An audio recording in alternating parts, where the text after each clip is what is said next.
Halo semua, kembali lagi dengan saya Badaria Sartika. Dalam rangka untuk memperingati Hari Kesehatan Jiwa Sedunia, kita akan membahas tema tentang sehat jiwa bagi semua orang, tentu saja dengan narasumber yang sangat keren sekali tentunya. Kita ditemani dengan Bapak Sake Pramawisati selaku psikolog kita. Ya. Halo Pak. Halo.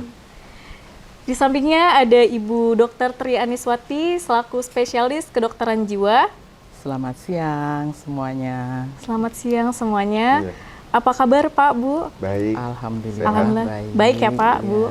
Udah makan siang sebelumnya? Alhamdulillah sudah. Sebelumnya sudah ya. Biar sehat jiwanya. Tapi kalau misalkan untuk jiwa yang sehat itu ngaruh ke badan yang sehat nggak Pak, Bu? Iya. Ada hubungan antara jiwa dan badan. Walaupun dia jiwanya sakit tapi makan terus? Artinya begini, Pak, kalau misalkan badan sakit, jiwa juga bisa ikut sakit. Begitu juga jiwa sakit, badan juga bisa ikut sakit. Berarti dia ada kesinambungan ya Iya. Pak? Iya, layaknya kayak koin ya. Koin yang 500 berarti yang sisi ini uang 500, yang sisi sebelahnya gambar, Iya. itu. Jadi saling mempengaruhi satu dengan yang lainnya. Satu sakit, semuanya sakit Iya, juga. Bisa begitu. Oke, untuk Ibu, saya manggilnya Ibu Anis, boleh? Bisa, bisa. Ibu Anis, makna dari tema kesehatan jiwa di tahun ini, apa tuh Bu? Makna Hari Kesehatan Jiwa Sedunia tahun ini, kesehatan jiwa untuk seluruhnya, artinya kesehatan jiwa untuk semuanya, bahwa seseorang itu mempunyai hak yang sama ya, kita semua punya hak yang sama untuk sehat jiwanya, karena sehat jiwa itu merupakan hak azazi daripada setiap Semua orang ya Bu ya? manusia. Oke Bapak, kalau misalkan ciri-ciri sehat jiwa itu seperti apa ya Pak? Bahagia sebetulnya ya kuncinya ya. Ya, jadi orang bahagia itu sehat jiwanya. Jadi artinya begini, dia punya jiwa itu antara batin ya dengan pikiran ya, itu harus selaras. Orang yang sehat jiwa itu adalah orang yang tenang, yang nyaman, yang tidak terganggu oleh adanya tekanan, stres misalkan, dia bisa mengelolanya. Ada emosi, dia juga bisa berhasil mengendalikan emosinya, yang seperti itu. Berarti bahagia sendiri itu yang mengontrol diri kita sendiri ya Pak? Betul. Kadang ada orang yang kena tekanan sedikit udah depresi, bahkan ada yang kena tekanan terus-menerus dia masih tenang. Betul. Seperti itu. Nah kadang untuk kita bisa mengontrol emosi itu seperti apa Pak? Pengelolaan emosi itu perlu dikelola ya. Jadi yang namanya emosi itu perlu dikelola, bukan dihilangkan, karena emosi juga bisa menjadi suatu pemicu buat melakukan aktivitas. Salah satu tips untuk mengelola deh Pak. Oke, salah satu tip untuk mengelola emosi, salah satunya relaksasi misalkan seperti itu. Jadi kita melakukan relaksasi atau kita melakukan aktivitas, hobi misalkan gitu, itu juga sebagai salah satu bentuk untuk mengelola emosi. Emosi itu sendiri ya. Baik Bu, kalau Ibu jenis-jenis gangguan pada kejiwaan seseorang itu seperti apa ya Bu? Kalau gangguan kejiwaan itu secara garis besarnya itu dibagi menjadi dua ya. Gangguan jiwa yang psikotik, yang mungkin tanda kutip gila, tapi sebenarnya dalam kami itu nggak ada. Kalau gangguan jiwa psikotik itu gangguan jiwa yang berat, atau dalam istilah ODGJ ya, orang dengan gangguan jiwa itu biasanya berat. Dan itu macam-macamnya banyak ya, bisa jadi gangguan mental organik. Nah, orang mungkin sebelumnya ada sakit stroke, yang dia marah-marah, pikirannya kemana-mana, terus dia sampai nendang-nendang. Nah, itu bisa jadi dinamakan gangguan mental organik. Atau yang lain karena adanya suatu penyakit di otak, seperti radang selaput otak maupun radang otak, itu juga.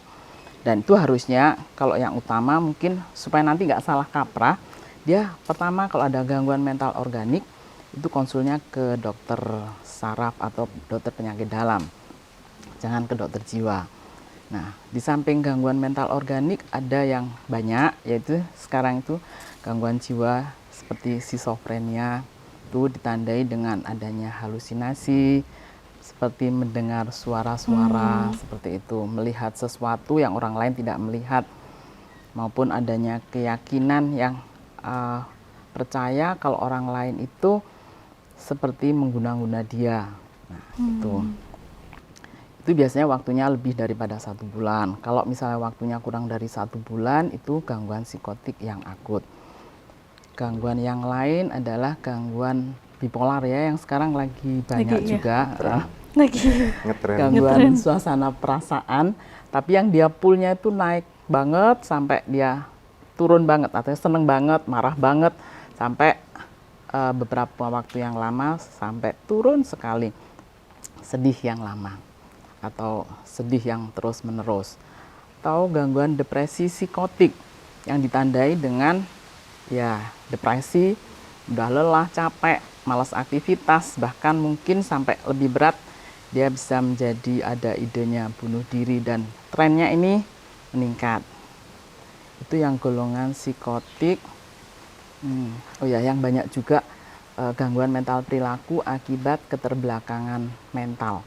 Itu banyak. Biasanya kalau sekolahnya semua bisa baca, nah ini masih belum bisa baca. Ada keterbelakangan mental, dan itu untuk memastikan biasanya kami kerjasama dengan psikolog untuk memastikan berapa IQ yang ada supaya nanti bisa lebih memberikan intervensi. Jadi banyak ya, itu yang masih psikotik, dan masih banyak lagi ya yang non psikotik, maksudnya yang gangguan mental emosional yang kita bisa aja mengalami. Salah satunya adalah gangguan tidur.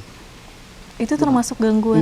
Iya, termasuk gangguan tidur. Idealnya tidur malam hari, bangun terasa nyaman, puas. Nah, tapi kalau dia ada gangguan, entah dia susah mulai tidur, atau tidurnya bisa tapi terbangun tengah malam, atau terbangun dini, lebih dini, nah itu bisa jadi gangguan. Yang contoh lain adalah gangguan cemas. Kita cemas seperti bisa diatasi, dikelola, kata Pak Sakek tadi. Tapi kalau misalnya itu terus-menerus, berulang-ulang, dan bisa mengganggu aktivitas sehari-hari, nah itu perlu konsultasi. Yang istilah sekarang sudah tidak dipakai, psikosomatis. Nah, tadi seperti kaitan antara jiwa dan badan itu ada, seperti itu. Jadi dia merasa mengidap penyakit tertentu, padahal pada saat diperiksa itu tidak ada. Semuanya itu bagus. Terus yang lain lagi termasuk dalam kelompok disosiatif yang banyak juga adalah seperti kesurupan. Itu juga ada, dan itu bisa jadi masuk dengan gangguan jiwa non psikotik. Kalau menurut Ibu, berarti yang tadi kan ada gangguan seperti dia bisa melihat ini dan itu. Nah, itu kalau bedanya dengan indigo itu menurut Ibu seperti apa? Kalau indigo harusnya dia nggak perlu obat ya, tapi kalau misalnya ini gangguan jiwa ini, dia akan mengganggu fungsi sehari-harinya. Jadi kalau misalnya dia sekolah, kan ada gangguan itu, dia tidak bisa sekolah, atau kalau enggak prestasinya akan turun. Kalau misalnya dia karyawan atau dia bekerja, maka kinerjanya pun juga akan menurun. Berarti bisa dilihat dengan perbedaannya, biasanya kalau indigo itu kan bawaan dari lahir ya Bu ya, seharusnya dia tidak mempengaruhi aktivitasnya sehari-hari. Tapi kalau yang bermasalah jiwa, dia mempengaruhi aktivitas sehari-hari. Seperti itu ya bedanya, jadi jangan kita bisa lihat, taunya kita kena gangguan jiwa kayak gitu. Nah, untuk Bapak, bedanya gangguan jiwa sama gila itu apa Pak? Karena biasanya di masyarakat identiknya dengan gangguan jiwa itu sama dengan gila gitu biasanya. Itu dulu ya, dulu istilahnya sakit jiwa ya. Dulu istilahnya sakit jiwa. Jadi saya mendapatkan pengetahuan bahwa orang-orang yang mengalami sakit jiwa itu berobatnya ke dokter karena jiwanya sakit. Nah itu yang tadi disebutkan, termasuk di dalamnya gangguan psikotik gitu kan ya, skizofrenia yang banyak, yang memang butuh obat gitu. Pengobatannya melalui farmakologi. Nah, orang awam menyebut yang sakit jiwa ini sebagai gila gitu. Jadi sebetulnya yang dimaksud dengan gila oleh masyarakat awam itu adalah orang yang mengalami sakit jiwa. Cuma istilah sakit jiwa sekarang sudah tidak didengungkan lagi, istilahnya orang dengan gangguan kejiwaan yang perlu mendapatkan penanganan. Sementara nanti ada istilah orang dengan masalah kejiwaan yang dipakai, yang dipergunakan oleh para psikolog gitu untuk penanganannya, seperti itu. Tapi kalau misalkan contoh nih Pak, ada orang awam yang mungkin dia memiliki masalah entah mental atau kejiwaan, untuk Bapak dan Ibu apa sih namanya, orang seperti apa yang harus Ibu tangani atau Bapak tangani? Contohnya untuk pergi psikolog dia ada ciri khusus, dan untuk pergi ke dokter spesialis kejiwaan dia ada ciri khususnya seperti apa?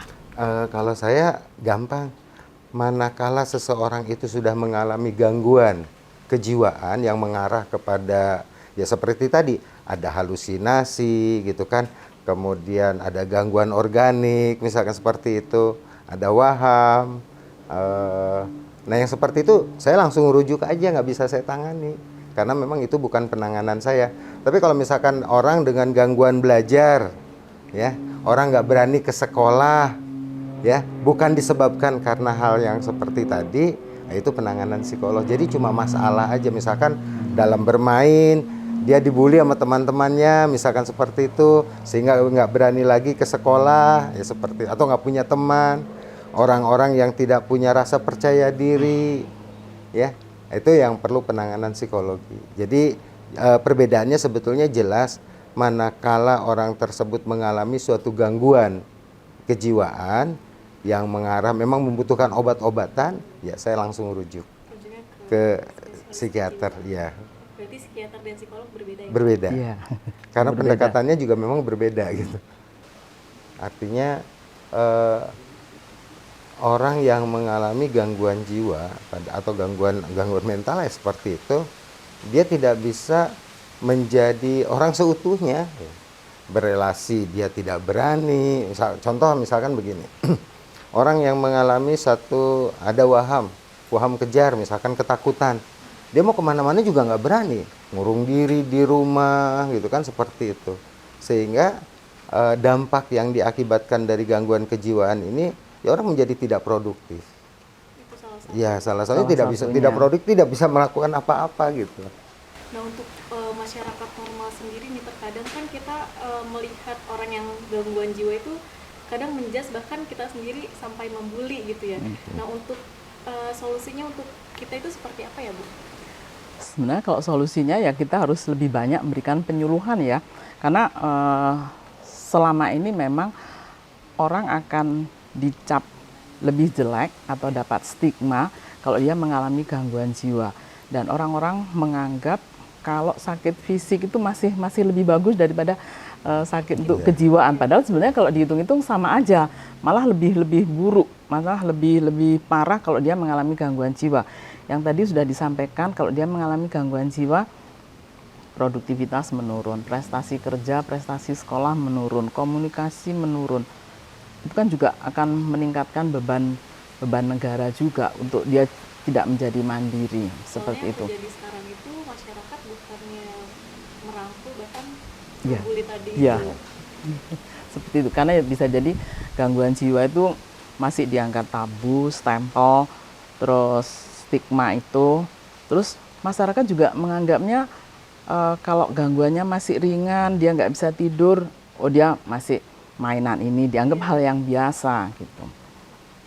Kurang paham. HP biasanya. Bisa itu, padahal itu sebenarnya sudah tanda kutip hal yang di luar normal, yang perlunya, yang harusnya dia mesti konsul entah ke psikolog atau Ciri-ciri ya Bu? ya, itu salah satu ciri-cirinya, karena ada Menjaga kesehatan kejiwaan kita itu dilakukannya apa aja Bu?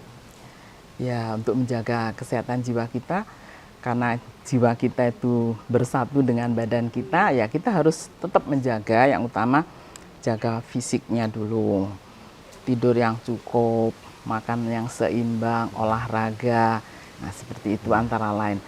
Terus kita kalau misalnya membuat perencanaan itu jangan langsung besar sekaligus, jadi satu-satu. Itu seperti itu, karena dengan ada rencana 2-3 yang dikerjakan sekaligus itu tidak menyehatkan jiwa kita, karena akan menguras pikiran kita, perasaan kita, dan lain-lain. Terus kita berusaha belajar untuk bisa mengambil hikmah ya dari setiap musibah, seperti itu. kalau misalnya kita ada masalah, kita jangan malu, jangan ragu. Kita mungkin kalau masih bisa dengan curhat ke teman, ke keluarga, ke saudara, ya. Tapi kalau misalnya tidak bisa, ya berusaha untuk mencari pertolongan. Curhat itu sendiri ada fungsi nggak sih Bu bagi kesehatan mental kita? Ya, ada, fungsinya ada. Mungkin kalau dalam kami itu ada istilah katarsis ya, atau curhat. Nah, biasanya orang kan datang ke psikolog atau ke psikiater itu mereka biasanya curhat dengan segala permasalahan atau apa. Tapi ya otomatis kita tetap ngarahin curhatnya jangan sampai kemana-mana gitu. Jadi tetap fokus terhadap bisa jadi keluhan yang ada pada dia. Soalnya kadang kita nemuin pendengar yang baik itu semuanya kita ceritain. Biasanya seperti iya. Padahal gini, terus dia keluarin semua, padahal setelah dikeluarin semua itu belum tentu terus masalah itu selesai semua, enggak. Kan mesti bertahap proses juga. Ada yang namanya itu istilah zaman sekarang tuh oversharing katanya. Nah, itu yang untuk kita menjaga itu kan biar nggak semua diceritakan. Iya. Kita ngambil kasus yang sekarang lagi marak nih Pak Bu. Makin banyak anak yang bahkan di bawah umur di jenjang sekolah dasar itu yang dibully atau bahkan sekarang lagi maraknya itu bunuh diri. Nah, itu tanggapan Bapak dan Ibu seperti apa? Saya dulu. Gini, memang kalau dari prediksi dari WHO, Badan Kesehatan Dunia, itu dikatakan kalau sekarang angka kematian nomor 1 karena penyakit jantung, kemungkinan 2030 itu penyebab kematian karena nomor satunya adalah bunuh diri. Dan bunuh diri itu adalah tanda atau gejala depresi yang sangat berat. Seperti itu.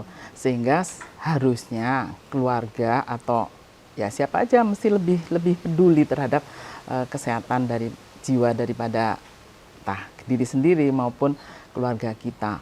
Kalau mungkin mengalami atau ada keluhan yang mengarah ke tanda depresi dan itu tidak biasa, ya sebaiknya berusaha untuk konsul atau misalnya ya datanglah pada ahlinya gitu loh, supaya nanti perlu dibantu apa yang menjadikan dia gejala atau gangguan depresi itu, supaya nanti depresi itu kan ada yang depresi ringan, terus depresi yang lebih berat, dan sampai yang paling berat ada tanda bunuh diri.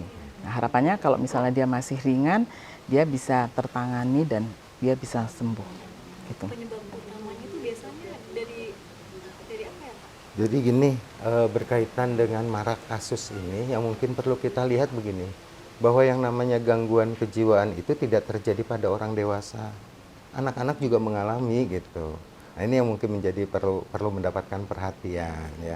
Jadi anak-anak kalau misalkan pulang sekolah biasanya main ini ngurung diri, itu sudah orang-orang di sekitarnya harus sudah mulai peduli, ada apa nih? Ada perubahan perilaku sedikit pun itu perlu mendapatkan perhatian. Makan biasanya banyak, ini kok makannya sedikit, ada apa gitu. Nah, ini kadang-kadang yang seringkali lepas dari perhatian dari orang tua. Dan orang tua juga apalagi kalau anaknya sudah mulai sekolah, terutama sudah sekolah SD, itu kesannya anak udah bisa sendiri, sudah mandiri, akhirnya dibiarkan, tidak mendapatkan perhatian khusus gitu kan. Kalau ada apa-apa, anak nggak pernah ditanya lagi. Biasanya kan kalau waktu kelas 1, kelas 2 masih ditanya-tanya gitu kan, atau waktu masih TK, tadi di sekolah belajar apa? Ini setelah dia masuk lebih tinggi sekolahnya, itu sudah seringkali orang tuh udah gak nanya-nanya lagi, mungkin karena bosen kali ya ditanya itu lagi. Tapi itu perlu gitu. Jadi perlu, dan ini juga perlu mendapatkan anak untuk mendapatkan tempat untuk bercerita. Kalau misalkan dia punya masalah, mencurahkan gitu kan, untuk mencari jalan keluar kalau ada masalah dengan teman-temannya. Seperti itu sangat diperlukan. Nah, kemudian yang perlu diingat lagi ini berkaitan dengan kesehatan jiwa, bahwa yang namanya manusia itu terdiri dari unsur biologis, psikologis, sosial, kultural, dan spiritual. Nah, kalau misalkan mau sehat ya semuanya harus tercukupi. Jangan biologisnya saja atau psikologisnya aja, karena anak juga sekarang nih ini udah zamannya gadget ya. Ini jadi masalah tersendiri di mana anak-anak sekarang coba kita perhatikan pada satu lingkungan. Ada anak-anak semua kumpul memang, tapi semua masing-masing dengan unsur sosialnya kurang berarti. Jadi sosialnya padahal kebutuhan sosial itu ada, saling bantu, saling tolong gitu kan, saling perhatian, berkomunikasi. Nah, ini nih dari segi sosialnya gitu kan.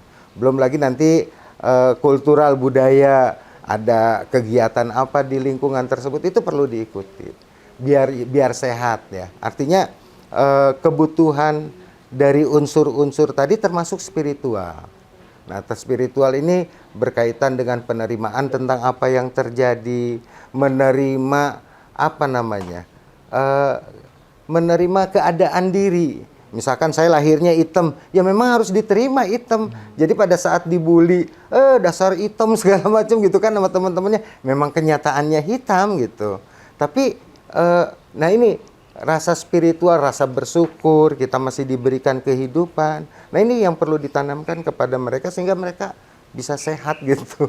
Berarti langkah awal memang ada di keluarga dulu ya. Betul. Nah, untuk parenting sendiri, orang tua bagi anaknya itu untuk menjaga kesehatan jiwa anaknya tersendiri, pertama kali dilakukannya apa ya, Bu? Parenting untuk ini Ya, nih, menjaga berarti kesehatan jiwa anak-anaknya seperti itu. berarti penerimaan untuk anak tersebut ya diupayakan. Ya udah, kalau misalnya ini anak pertama berarti siap dengan keberadaan dia seperti itu. Kalau misalnya dengan anak kedua juga siap orang tuanya dengan anak kedua. Jadi jangan pernah dibeda-bedakan dengan kakaknya. Berarti apa ya? Menerapkan pola asuh, istilahnya punish dan reward. Tuh. Dengan kalau misalnya dia berprestasi berarti ini hadiah buat kamu supaya nanti dia itu bisa terpacu semangat untuk berprestasi lagi, dan itu hal yang positif, menambah percaya diri buat dia. Karena kalau misalnya dia terlalu kayak dibedakan, oh kamu nggak seperti kakaknya yang pinter, kamu kurang ininya, nanti ke depannya atau nantinya di kemudian hari bisa jadi juga menimbulkan suatu gangguan jiwa, dan salah satu penyebab permasalahan seperti itu. Nah, untuk Bapak, kadang kan kita sebagai anak itu nggak bisa meminta orang tua seperti apa yang kita harapkan. Betul. Gitu. Nah, untuk kita sendiri sebagai anak tuh langkah apa sih Pak yang harus dilakukan? Sebetulnya bukan sebagai anak ya, tapi orang tua yang bagaimana mengajarkan kepada anak. Nah ini dari sisi parentingnya, kebutuhan anak itu terpenuhi dari mulai kebutuhan biologis yang tadi ya. Contoh misalkan dari bayi ini pada saat lahir, nah anak nangis, dia butuh apa? Haus, atau misalkan popoknya basah karena ini apa namanya sudah banjir misalkan gitu ya. Nah itu harus segera diganti sehingga menimbulkan rasa aman buat si anak. Nah itu juga nyaman gitu kan. Jadi dia nanti menumbuhkan bahwa oh lingkungan itu memberikan kenyamanan buat dia. Ya tidak dibiarkan nangis terus gitu kan sampai teriak-teriak gitu kan. Dari kebutuhan biologis. Kemudian rasa aman, nyaman, diperhatikan ya. Kemudian sosialnya dia bergaul, belajar berkomunikasi. Kebutuhan-kebutuhan itu yang perlu dipenuhi. Ini berkaitan dengan parenting tadi. Gitu. Untuk di era digitalisasi nih Bu, untuk kita bisa mengkontrol agar tidak terjerumus dengan negatifnya gadget itu bagaimana Bu? berarti harus banyak aktivitas fisik ya. Kalau zaman dulu kan masih belum banyak mainan handphone atau belum ada handphone. Nah, kita mainnya dengan aktivitas fisik. Nah, itu otomatis akan lebih bagus ya. Karena kalau sekarang dengan banyak mainan handphone atau gadget itu sebenarnya kan juga tidak bagus untuk pemikiran kita. Karena kita harus, atau misalnya main game, nah level sekian menang, nanti harus level selanjutnya, sehingga akhirnya itu yang bisa seperti itu. Dialihkan kegiatan yang positif atau kegiatan yang banyak aktivitas fisik seperti itu. Tipsnya nih Pak untuk anak muda zaman sekarang yang biasanya dikit-dikit tuh mental isu atau segala macam gitu agar tidak terkena gangguan kejiwaan atau bahkan dia psikologinya nggak terkena itu seperti apa ya Pak? Tip bagi anak-anak muda ya, jadi ini sudah terlanjur jadi anak muda gitu. Karena sudah terlanjur jadi anak muda, ya mulai sekarang mungkin perlu mengurangi aktivitas sendirian. Jadi perlu mengurangi aktivitas sendirian, perlu belajar bersosialisasi, mencari teman, bercerita gitu kan. Kemudian aktivitas-aktivitas yang dilakukan secara bersama-sama. Sehingga dengan komunikasi, punya sahabat seperti itu, pada saat dia mengalami kesulitan atau mengalami suatu kondisi mental yang lagi jatuh, misalkan ada teman yang membantu seperti itu. Mungkin tipnya jadi perlu ada teman. Perlu ada teman dan Ya. itu sendiri Tips-tips untuk terhindar dari gangguan kejiwaan. gangguan kejiwaan. Biar nggak terganggu jiwanya. Kalau tadi udah saya katakan itu ya, jaga fisik, terus ya terima apa yang bisa dirubah. Misalnya saya nggak percaya diri, bagaimana nih caranya supaya saya lebih percaya diri, kayak gitu tuh. Harus ada solusi. Terus jadi tadi mungkin menerima yang bisa dirubah, yang tidak bisa dirubah. Kalau dari fisik saya memang udah pendek kayak gitu, ya sudah terima dengan syukur, kan masih bisa jalan, masih bisa yang lain kayak gitu. Nggak harus berpatokan di situ kayak gitu itu. Jadi kita lebih banyak mensyukurin supaya tidak terhindar daripada ini masalah dengan gangguan jiwa. Nah, untuk kalau masyarakat dia menyatakan bahwa dia merasa ada gangguan dalam kejiwaannya, dia itu harus kemana ya Pak Bu? Mungkin gini, dia bisa datang ke ahli, ya. Sebetulnya bisa datang ke orang tua dulu lah, cerita gitu kan, cerita ke orang tua. Di samping cerita ke orang tua, kalau punya teman ya boleh ke teman gitu kan. Kalau misalkan tidak ada, dia bisa nyari yang ahli, ya, yang ahli, misalkan ke psikolog, ke psikiater, itu bisa dilakukan. Mungkin ada tambahan. Atau mungkin kalau sekarang sebenarnya program jiwa itu sudah masuk dalam puskesmas ya. Jadi orang kalau misalnya mengalami gangguan jiwa itu boleh datang ke puskesmas terdekat untuk menyampaikan unek-unek atau curhatannya ke petugas pemegang program jiwa ataupun pada dokter yang ada di puskesmas. Jadi nggak harus jauh-jauh gitu. Kalau misalnya kadang kan keberadaan psikolog sama psikiater itu agak langka ya, jadi harus di rumah sakit. Nah, masyarakat boleh datang ke puskesmas untuk mau konsultasi, mau berobat untuk masalah kejiwaan. Sudah ada di. Nggak bingung harus kemana. Oh iya, sudah.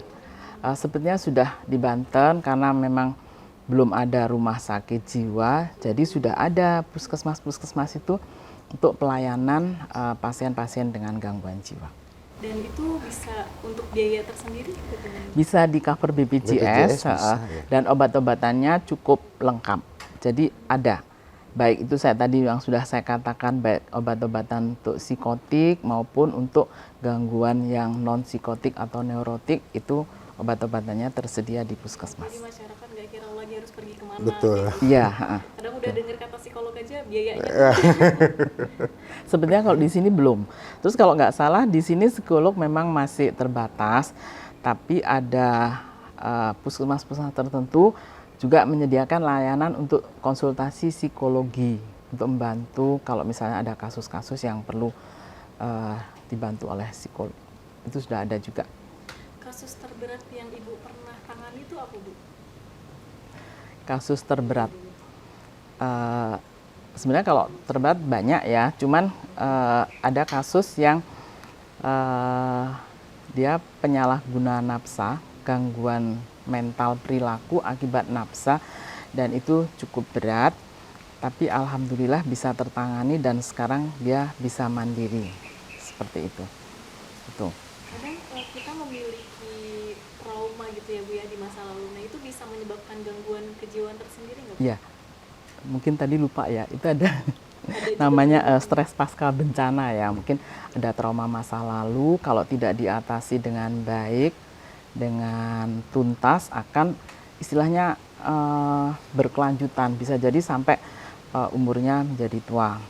Makanya penting sekali diatasi, atau yaitu tadi datang ke ahlinya untuk berkonsultasi. Kalau misalnya perlu dengan konseling, kalau misalnya perlu ditambahkan dengan obat, bisa diberikan tambahan obat-obatan untuk mengatasi keluhan yang ada. Kalau contohnya di Bu ya, saya sendiri kan dulu pernah mengalami kecelakaan motor contohnya. Itu sekarang kalau bawa motor itu masih gemetaran. Iya. Nah itu Iya. untuk mengatasi trauma itu tuh bagaimana? Berarti fokus sekarang ini aja. Kalau misalnya sekarang ini apa yang dirasakan, berarti berusaha mengatasi keluhan yang ada pada saat ini. Apa kita melawan untuk takut? Bisa, ataupun kalaupun misalnya nggak nyaman, kan biasanya ada rasa kayak was-was, gemetaran. Nah, diatasin. Mungkin kan tadi kalau nggak salah udah disampaikan sama Pak Sake, salah satunya dengan relaksasi. Ya nggak apa-apa, kita naik motor dengan relaksasi, tarik nafas, nggak dalam, itu bisa dilakukan. Mungkin penanganannya mandiri. Ya, bisa seperti itu. Baik. Oke semuanya, dari sini kita harus menjaga kesehatan tadi, baik fisik maupun jiwa kita sendiri, karena sehat jiwaku, sehat Indonesiaku. Sehat Indonesiaku. Sehat Sehat Indonesia. buat kita semua.